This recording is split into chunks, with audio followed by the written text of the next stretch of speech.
మేము అప్పుడు అక్కడ కూర్చునేవాడు, అంటే నేల మీద రాళ్ళు రప్పల్లో.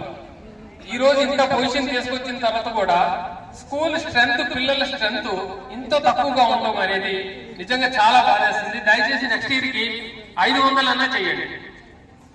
500 మనమే చేయాలి. టీచర్లు మన ఇంటికి వచ్చి మీ పిల్లగాన్ని పంపించండి అని మనల్ని అడుక్కోవడమే మనకి చాలా చిన్నతనం కదా. మేము ఉన్నాం, మా కోసం మీరు పనిచేస్తున్నారు, మా పిల్లల కోసం మీరు ఉన్నారు, కాబట్టి మేము పంపుతామని మనమే అనుకోవాలి కదా. మనమే అంటే నేను కూడా ఈ గ్రామస్తుడిగా చెప్తున్నా, మీలో ఒకటిగా మాట్లాడుతున్నా. మన టీచర్లకి వాళ్ళకి సపోర్ట్ మనమే ఇవ్వాలని చెప్తున్నా. దయచేసి నెక్స్ట్ ఇయర్ కల్లా పెంచుతారని ఆశిస్తున్నా. నెక్స్ట్ పిల్లలు మీకే ఇంటికి వెళ్ళిన తర్వాత సెల్ ఫోన్ ఎంతమంది తీసుకుంటారు? చేతులకండి సెల్ ఫోన్. సిగ్గుపడదు, చెప్పండి, సిగ్గుపడద్దు. సెల్ ఫోన్ ఎంతమంది తీసుకుంటారు? ఓకే, మీరు చెప్పండి, పిల్లలు ఎంతమంది తీసుకుంటారు సెల్ ఫోన్? సో ఇప్పుడు అర్థమైంది ఏంటి? బుక్స్ కంటే సెల్ తోటి ఎక్కువ ఆడుకుంటున్నారు. అది ఎంత ప్రమాదకరం అంటే, మన చేతిలో మన సెల్ ఫోను మన బాంబు చేతిలో పట్టుకున్నట్టే. బాంబుని మన చేతిలో మనం పట్టుకొని ఆన్ చేసుకుంటే ఎలా ఉంటుందో ఎప్పుడొకప్పుడు పేలిపోతుంది. అలాగా సెల్ ఫోన్ అలాంటిది. దయచేసి సెల్ ఫోన్ జోలి ఎంత మంది తక్కువ పోతే ఖచ్చితంగా మీ జీవితంలో మీరు అంత మంచి ఆఫీసర్ అవుతారు. అది గ్యారెంటీ. రెండోది స్కూల్ కి ఎంతమంది ప్రాంప్ట్ గా 100% అటెండెన్స్ ఇవ్వగలుగుతారో పర్లేదు చేతులండి.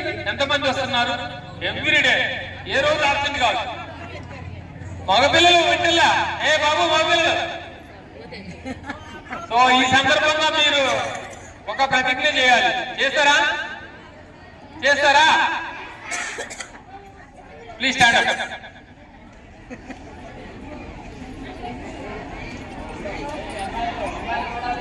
ఏ అబ్బాయిలు నిలబడాలి, ప్లీజ్. అబ్బాయిలు నిలబడాలి. ఇంతకంటే మంచి ప్రోగ్రామ్ ఇంకోటి ఏమి లేదు. ఇంతకంటే మంచి ప్రతిజ్ఞ ఇంకోటి లేదు. Please silent. పిల్లలు ప్లీజ్ సైలెంట్. చేయబెట్టండి.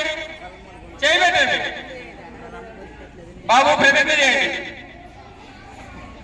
నేను ఈ రోజు నుండి క్రమం తప్పకుండా, ఎటువంటి కారణాలు చెప్పకుండా, మా అమ్మ మా నాన్న ఇంట్లో ఉండమన్నా, బంధువులు వచ్చి వాళ్ళు ఉండమని చెప్పిన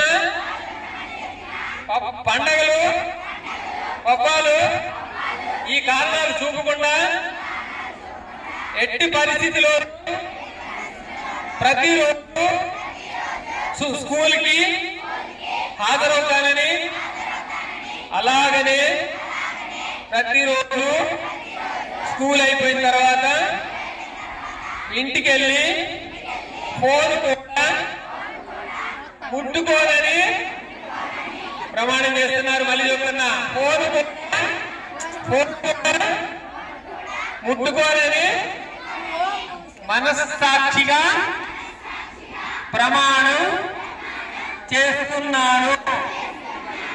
ఇది మా నాన్న.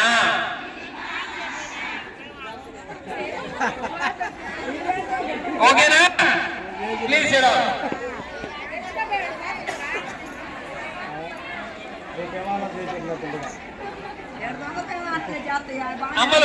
అమ్మలు మీరు కూడా మీరే తప్పు కాదు.